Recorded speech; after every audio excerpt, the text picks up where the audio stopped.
नमस्कार। आ जाइए आप एक बार फिर से। और आज थोड़े क्वेश्चंस हमने कंसेप्चुअल टाइप लिए हुए हैं। एक ही क्वेश्चन करीब दो तीन बातों को, दो तीन पॉइंट्स को इसमें कवर करते हुए है, तो देखना शुरू करिए। आप इनको समझना होगा। भारत में सूखा प्रवण क्षेत्र, भारत में सूखा प्रवण क्षेत्र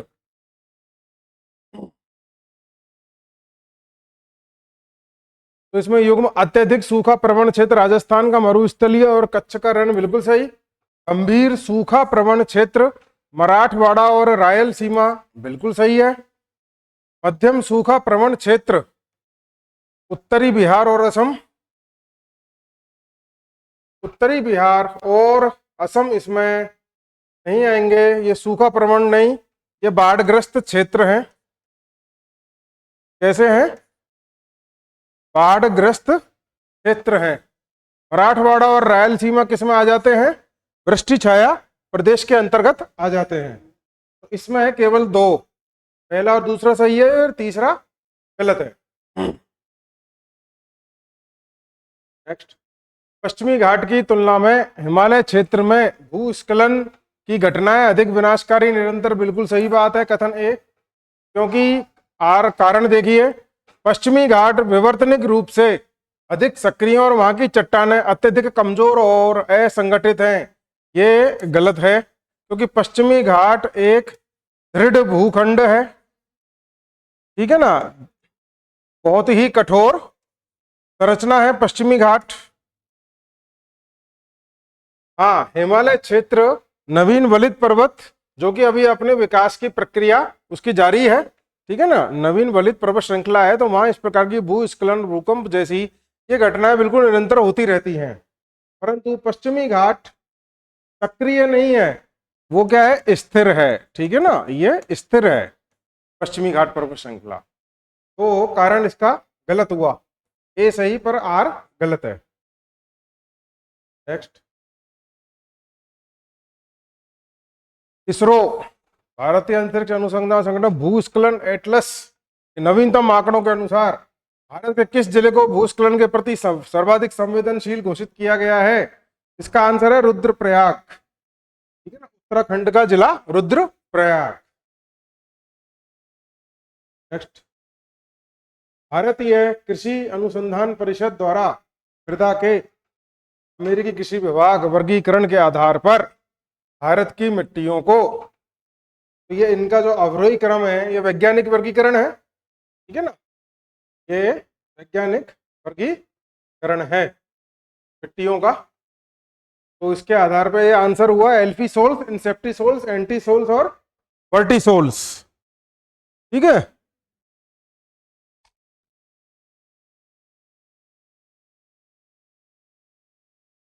ये बैच अपने यहाँ जारी, रीट और सीईटी के। देखिए प्रश्न, अच्छे प्रश्न है, ये बहुत कंसेप्चुअल, और मैं अभी आपको बताया कि एक ही प्रश्न में दो तीन बातें अपनी क्लियर होने जा रही हैं। कीट या जैविक मृदा मुख्य रूप से किन क्षेत्रों में पाई जाती है, उसकी विशेषता क्या है? देखिए, ये नहीं है, राजस्थान के मरुस्थल में नहीं पाई जाती और क्षारीय होती है। मृत जैविक, भारी वर्षा उच्च आर्द्रता वाले क्षेत्रों में मृत जैविक पदार्थों के जमाव से बनती है, प्रकृति में अम्लीय होती है, यही सही है, यही इसका आंसर हो गया, ठीक है ना, 16 का बी हो गया। अगला देखिए,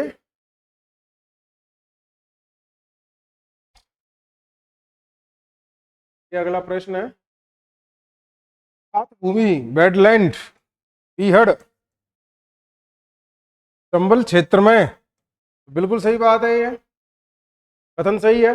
कारण क्योंकि इस क्षेत्र में सघन वनस्पति का अभाव है। हाँ, नहीं है सघन वनस्पति, और जलोढ़ मिट्टी में जल की तेज धारा अवनलिका अपर्दन गली इरोजन की क्रिया हुई है, ये भी बिल्कुल सही है। ए और आर दोनों सही हैं, और आर एक ही सही व्याख्या है, ये इसका प्रश्न का उत्तर हुआ। अगला देखिए, मृदा संरक्षण की समोच्च रेखीय जुताई विधि के संदर्भ में कथन। इन सारे कथनों में ये बिल्कुल सही बैठ रहा है, ठीक है ना। ढलान के समोच्च के समानांतर जुताई करने की विधि होती है, ठीक है ना। इस प्रकार से ये जो की जाती है और पानी के बहाव को धीमा कर अपर्दन रोकती है। बड़े बड़े बागान होते हैं, समुच्च रेखीय, ठीक है ना, तो इस प्रकार से उनको स्टेप बाय स्टेप में विकसित किया जाता है और ये खेती की जाती है। अगर अपन इसको मृदा संरक्षण के रूप में देखें तो उसके लिए बहुत उपयुक्त विधि है। उत्तरी पूर्व में आप देखेंगे जो हमारे भारत के उत्तरी पूर्वी क्षेत्र में चाय के बागान हैं, उनका जो दृश्य है वो बिल्कुल इस जो है विधि से मिलता जुलता है, वो की जाती है। इसमें क्या है, जो पानी एकदम से तेजी से आ रहा है ढलान पर, तो उसकी थोड़ी गति धीमी हो जाती है, जिससे कि मिट्टी का अपर्दन भी इतना अधिक नहीं होता, मतलब मिट्टी जल के साथ बहकर नहीं जाती है। अगला देखते हैं, भारत के विभिन्न क्षेत्रों में प्राकृतिक आपदाओं की सुभेद्यता के सुनामी अंडमान निकोबार द्वीप समूह में बिल्कुल है संभावना। उष्णकटिबंधीय चक्रवात ओडिशा और आंध्र प्रदेश का तट, बिल्कुल सही बात है, यहाँ प्रतिवर्ष आते हैं बंगाल की खाड़ी में, और हम जब देखते हैं तो उनका सर्वाधिक टकराव ओडिशा और जो पूर्वी तटीय राज्य हैं आंध्र प्रदेश और ओडिशा वहीं होता है, ठीक है ना, उष्णकटिबंधीय चक्रवातों का। बर्फीले तूफान तो ये हिमालय क्षेत्र में है, पीर पंजाल और कराकोरम, ये भी बिल्कुल सही है। सूखा ड्रॉट ये ब्रह्मपुत्र घाटी में ये मेल नहीं है, ठीक है ना, ये मेल नहीं है। ब्रह्मपुत्र घाटी बाढ़ग्रस्त क्षेत्र है, ना कि सूखाग्रस्त। इसमें केवल 3 सही हुए। डीपीएपी और मरुभूमि विकास कार्यक्रम डीडीपी, सूखा प्रवण क्षेत्र कार्यक्रम डीपीएपी, मरुभूमि विकास कार्यक्रम डीडीपी, मुख्य तुलनात्मक अंतर क्या है? इसका सीधा आंसर यह है, डीपीएपी का उद्देश्य भूमि और जल संसाधनों का संरक्षण करना, सूखे का प्रभाव कम करना, जबकि डीडीपी का उद्देश्य मरुस्थल के विस्तार डेजर्टिफिकेशन को रोकना है, ठीक है। ये इसका बिल्कुल सही उत्तर होगा, जितने भी हैं।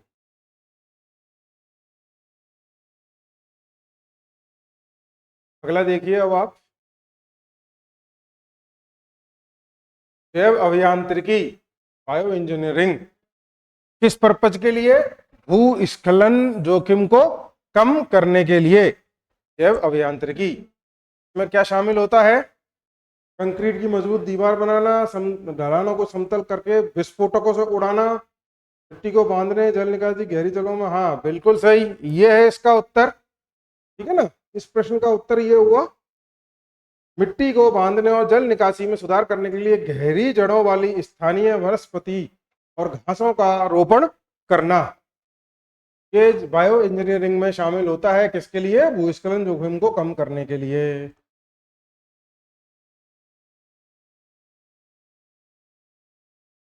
अगला देखिए,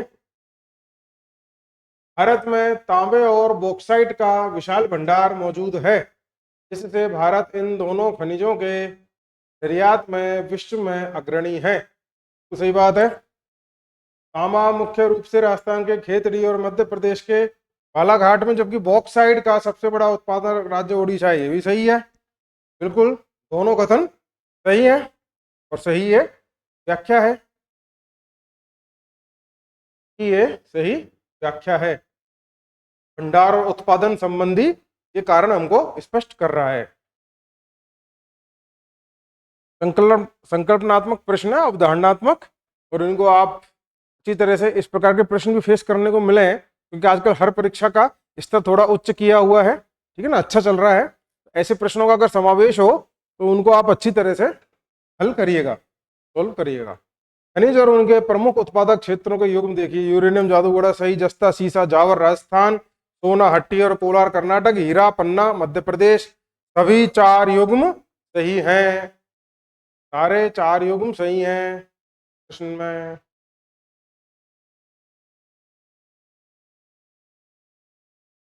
भारत में अधिकांश लौह इस्पात उद्योग कोटा नागपुर पठारी क्षेत्र में केंद्रित है। सही बात। कारण, क्योंकि इस क्षेत्र में लौह अयस्क, कोकिंग कोयला, चूना पत्थर की कम लागत पर उपलब्धता के साथ साथ सस्ता श्रम और कोलकाता बंदरगाह की सुविधा, बिल्कुल सही बात है, बिल्कुल सही बात है। तो ये दोनों ही, ए और आर दोनों सही है और आर एक ही सही व्याख्या है।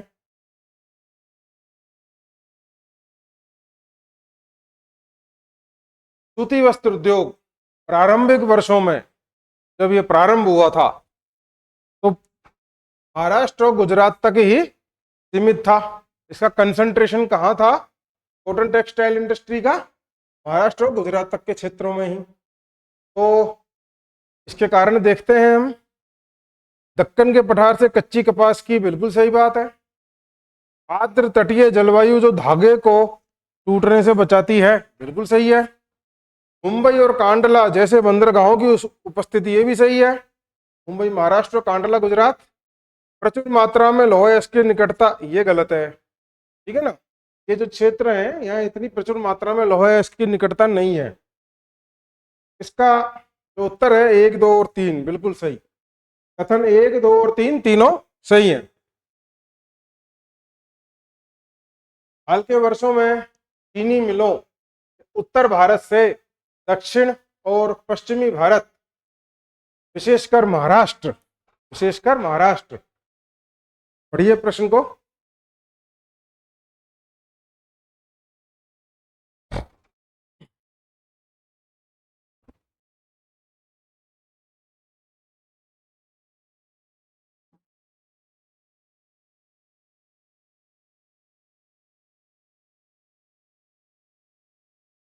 हाल के वर्षों में चीनी मिलों के उत्तर भारत से दक्षिण और पश्चिमी भारत, विशेषकर महाराष्ट्र की ओर स्थानांतर होने के प्रमुख कारण प्रायद्वीपीय भारत की कटिबंधीय जलवायु के कारण गन्ने में सुक्रोज की मात्रा अधिक होती है, बिल्कुल सही है ये। दक्षिण भारत की समकारी ठंडी आर्द्र जलवायु गन्ने के पेराई सत्र को लंबा करती है। क्रशिंग सीजन, पेराई सत्र का मतलब जो उसको क्रश किया जाता है ना, तो वो ड्यूरेशन, वो अवधि, ठीक है ना, तो लंबा करती है, सही है ये भी। इन राज्यों में सहकारी समितियां सफल और संगठन, ये बात भी बिल्कुल सही है। तो ये कथन तीनों ही सही हुए। आप इनको अच्छी तरह से समझिएगा, क्वेश्चन को कहना क्या चाह रहा है वो, और उसमें कथन और कारण क्या बोलते हैं।